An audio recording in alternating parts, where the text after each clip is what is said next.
કોમલબેન, હા બોલ. આ જાળી શેની છે? આ તે કારું મારે તને પૂછવું છે કે આ શું કામમાં લાગે? આ જાળી છે ને, તાર ઘર છે ને એન્ટ્રી થાવ એટલે સીધું કિચન આવે છે ને, તો કિચન આડું આમ પાર્ટેશન કરવું હોય ને તોય થાય.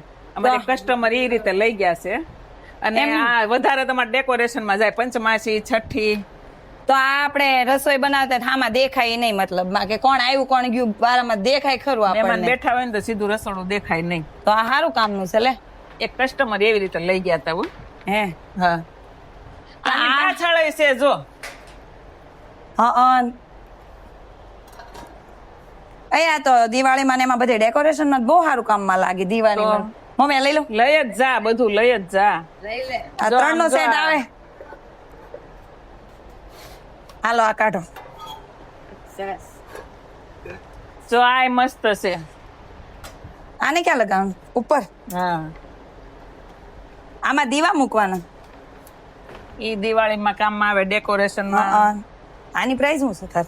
જોઈ લે. આ 3 નો સેટ છે કે સિંગલ? 3 નો સેટ છે. સિંગલ નો આપતો? સિંગલ નો મળે હો ભાઈ, સેટમાં સેટ જ મળે. સિંગલ રાખ ને. આ જો અહીંયા તો ઓલો રાખ્યો એનાથી સારો છે. આ લઈ જાવ છે, બે લઈ જાવ છે. આ રાખ્યા પછી ફરિયાદ નો આવી જોઈએ હો નહીં આવે કે કેટલું બધું ક્યાંથી લઈ આવી એમ. હું નહીં કહું કોમલબેન ત્યાંથી લાવી. બસ એમ. આ લેવું ચાલ. આ રાખું છું બાર. પછી એક આવડું આ પક્ષી ગરુડ હાથમાં તો લેતું ઈ શું છે? હું ઈ ફોલ્ડિંગ આવશે, પાંખડા ગરુડ. નીકળી જશે. હા, આખું ફોલ્ડિંગ આવશે.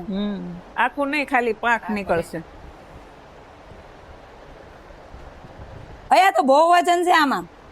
હા, નીકળી જશે. જો ઉપરના આ મૂકીને જો, લાકડાની બધી વસ્તુમાં વજન છે. ઠેક આ ફોલ્ડિંગ છે એમ કે ને?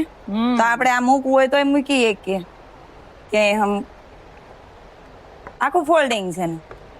આ નીકળી જાય. જો સાપ નીકળી ગયો. તાર લઈ જવું હોય ને તો આસાની રે લઈ જવામાં. આ નીકળી જાય. જો આ બધું ફોલ્ડિંગ થઈ જાય. હવે એક માટલા તાર જોવાના રહી ગયા છે. હો, હા. આમાં શું ભરવાનું? બેમાં તાર જે ભરવું હોય ભરવાનું. કપડા ભરવા હોય કપડા ભરવાના. એના ઉપર ગરુડ ને બેહારા ને કઈ ભરાય નહીં. આ એના ઉપર એ જ તે. જેવી રીતે ડેકોરેશન કરવું હોય એ રીતે અંદર લેમ્પ મૂકો તોય સારું લાગે.